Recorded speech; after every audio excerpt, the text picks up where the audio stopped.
की ताज़ा खबर किंग सॉन्ग के साथ। तो सुनिएगा, देश के आंदोलन जीवियों की नई जमात से बचने की जरूरत, मोदी। पीएम ने किसानों को दिया भरोसा, कहा एमएसपी थी, है और रहेगी, खत्म करें आंदोलन। नई दिल्ली, प्रधानमंत्री नरेंद्र मोदी ने सोमवार को कहा, कुछ शब्दों से हमें परिचित है, श्रीमतीजीवी बुद्धिजीवी। बीते हुए कुछ समय से इस देश में नई जमात पैदा हुई है, आंदोलन जीवी। किसान आंदोलन पर जिक्र करते हुए पीएम ने कहा, वकीलों, छात्रों या मजदूरों का कोई भी आंदोलन हो, ये हर जगह पहुंच जाते हैं, कहीं पर्दे के आगे तो कहीं पीछे। हमें इन्हें पहचानना होगा और इन्हें देश से बचाना होगा। यह परजीवी हैं। पीएम मोदी ने 4 पूर्व प्रधानमंत्री लाल बहादुर शास्त्री, चौधरी चरण सिंह, एचडी देवगौड़ा और मनमोहन सिंह का हवाला देते हुए विपक्ष पर जमकर कटाक्ष की। संसद के उच्च सदन में राष्ट्रपति के अभिभाषण पर धन्यवाद प्रस्ताव पर चर्चा का जवाब देते हुए पीएम ने किसान से कहा, आप आंदोलन खत्म कीजिए, मिल बैठकर चर्चा करेंगे। मैं सदन के माध्यम से भी आपका न्योता देता हूँ। न्यूनतम समर्थन मूल्य एमएसपी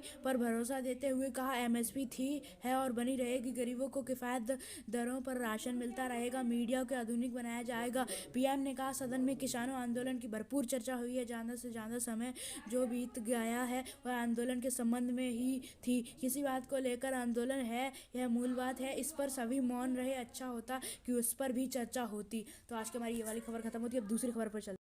G23 के बहाने कांग्रेस को घेरा, पीएम ने राज्यसभा में विपक्ष के नेता गुलाम नबी आज़ाद के बहाने कांग्रेस पर तंज कसा। उन्होंने कहा, आज़ाद के भाषण में सौम्यता की थी। उन्होंने हाल ही में जम्मू कश्मीर में पंचायत, जिला विकास परिषदों और जिला विकास परिषदों में हुए चुनाव का समर्थन किया था। उनमें उनका मैं उभार जाता हूँ, मगर उनकी मेरे प्रति तारीफ से मुझे डर है।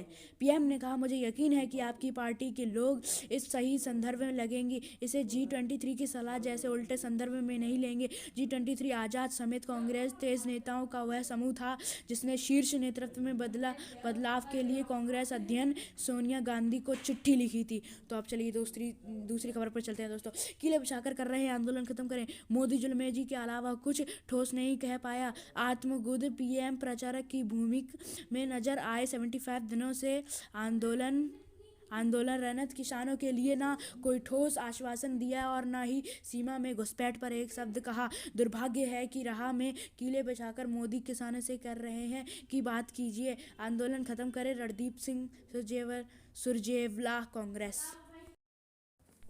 केरल, 2 स्कूलों में 192 बच्चे संक्रमित। मल्लपुरम, देश भर में स्कूलों को खोले जाने की प्रक्रिया के बीच केरल के मल्लपुरम के 2 विद्यालयों के 192 बच्चे संक्रमित मिले हैं। ये सभी 10वीं कक्षा के छात्र हैं। जिला स्वास्थ्य प्राधिकरण के मुताबिक कॉन्ट्रैक्ट ट्रेसिंग के बाद इसका पता चला है। अधिकारियों ने कहा कि टीचर समेत 72 कर्मियों के भी वायरस से संक्रमित होने की पुष्टि हुई है। यूपी का बजट 22 का पेश होगा। लखनऊ, प्रदेश सरकार वित्त वर्ष 2021-22 का बजट 22 फरवरी को पेश करेगी। बजट का आकार 5.5 लाख करोड़ रुपए से अधिक रहने का अनुमान है। यह योगी सरकार का आखिरी पूर्ण बजट रहेगा। प्रदेश सरकार ने 18 फरवरी को विधानमंडल का बजट सत्र आहूत किया है।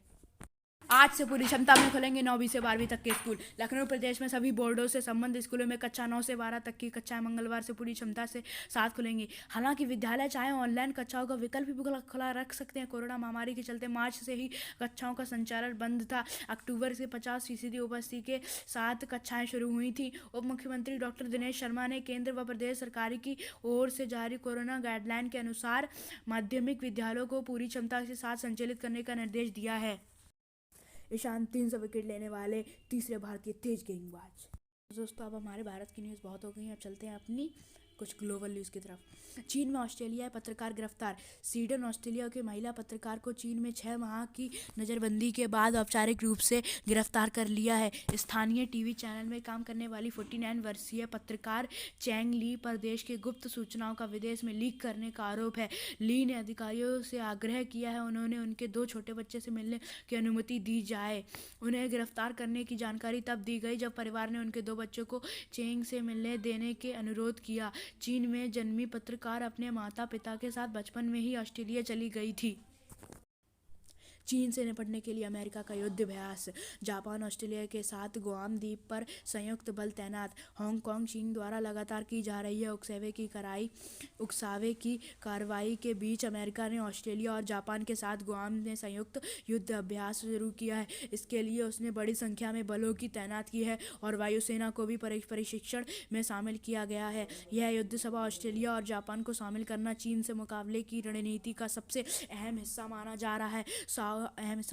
साउथ चाइना मॉर्निंग पोस्ट से बताया कि 19 फरवरी तक चलने वाले Anderson air force base camp north 21 में वार्षिक अभ्यास को चीन या रूस के हमले से बचने के लिए बड़ी प्रतिनिधित्व के मद्देनजर किया जा रहा है। इस युद्ध अभ्यास के लिए पहले चरण में एक 35 लड़ाकू विमान भाग लेंगे और इनके साथ जापान के कुकू जिहाई तथा ऑस्ट्रेलिया के वायु विमान भी शामिल होंगे। 3 फरवरी को शुरू इस युद्ध अभियान में मानवीय सहायता और आपदा राहत संचालन को लेकर भी संयुक्त प्रशिक्षण दिया जा रहा है।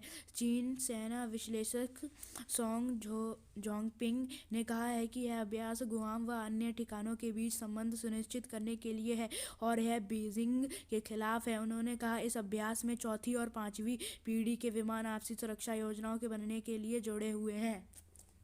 ट्रंप का एक और फैसला पलटेगी, बाइडेन और यूएनएचसी से जुड़ेंगे। वाशिंगटन पूर्व राष्ट्रपति डोनाल्ड ट्रंप के एक और फैसले के बाइडेन प्रशासन पलट सकता है। इसके तहत वह संयुक्त राष्ट्रपति मानवाधिकार परिषद से एक बार फिर जुड़ने की घोषणा कर सकता है। बता दें कि 3 साल पहले परिषद से अमेरिका के अलग करने का फैसला लेकर ट्रंप दोनों को रिश्ते को कड़वाहट ला चुके हैं। बाइडेन प्रशासन के इस फैसले से बहुपक्षीय संगठनों और समझौतों के संबंध में पूर्ववर्ती ट्रंप प्रशासन द्वारा लिया गया है और निर्णय पलट जाएगा।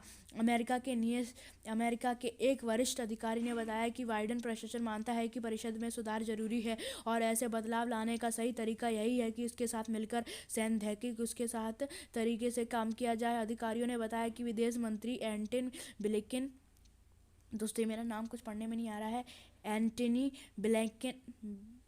ब्लिंकन और जेनेवी में अमेरिका के वरिष्ठ राजनयिक इस बाबत घोषणा करेंगे। बात दें कि वर्ष 2018 में डोनाल्ड ट्रंप इजराइल के प्रति के रुख और सदस्य को लेकर ऐतराज जताए हुए परिषद से अलग हो गए। ट्रंप ने कहा कि परिषद जरूर सुधार करने में नाकाम रही है। ट्रंप प्रशासन को मानवाधिकार उल्लंघन।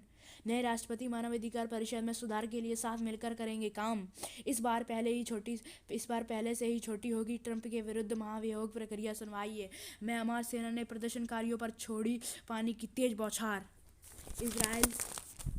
इजराइल नेतन्याहू के विरुद्ध भ्रष्टाचार पर सुनवाई करेंगे। तो दोस्तों आज की जितनी भी हमारी ताज़ा खबर थी वो मैंने आपको सुना दी। यहाँ पर सारी नहीं सुना पाया पर मैंने आपको जितनी भी सुनाई वो सारी आज की ताज़ा खबर थी। तो आज की जो बोनस हमारी ताज़ा खबर है वो मैं अभी आपको बताने। तो पहले मैंने आपको इंडिया की न्यूज़ बता दी, फिर ग्लोबल न्यूज़ बता दी। अब चलते हैं अपनी स्पोर्ट्स न्यूज़ पर। ये हमारी बोनस न्यूज़ है। पाकिस्तान ने 18 साल बाद दक्षिण अफ्रीका से जीता टेस्ट सीरीज़। सेरेना ने 100वें मैच में दर्ज की 18वीं जीत, मतलब 88वीं जीत। मुझे हिंदी इतनी पढ़नी नहीं आती। पंत बने महीने के श्रेष्ठ क्रिकेटर। गोपीचंद अकादमी में यूरोप दौरे की तैयारियां करेंगी विश्व चैंपियन सिंधु। दूती चंद हम्पनी, मनु रानी और विनेश के बीच होगी श्रेष्ठ की रेस। लगातार दूसरा अर्धशतक वाशिंगटन सुंदर का चेन्नई में घरेलू धरती पर पहला और टेस्ट करियर का दूसरा मैच है। उन्होंने पहले टेस्ट में ऑस्ट्रेलिया के विरसेवन के में खेला था जहां 62 रन बनाए। तो दोस्तों इसी के साथ अपनी स्पोर्ट्स न्यूज़ भी ख़त्म है। मैं आपको पूरी न्यूज़ नहीं बता पाता पर जो मेन है वो मैं आपको बता देता हूँ। तो बस दोस्तों वीडियो ख़त्म होती है और थैंक्स फॉर वाचिंग। हमारे चैनल से जुड़े रहिए। हमारे चैनल आपको ऐसी डेली ब्रेकिंग न्यूज़ चाहिए तो हमारे चैनल से जुड़े रहिए। हमारे चैनल को सब्सक्राइब करें, बेल नोटिफिकेशन ऑन कर दें, लाइक करें और शेयर करें, कमेंट करना ना भूलें। थैंक्स फॉर वॉचिंग दोस्तों।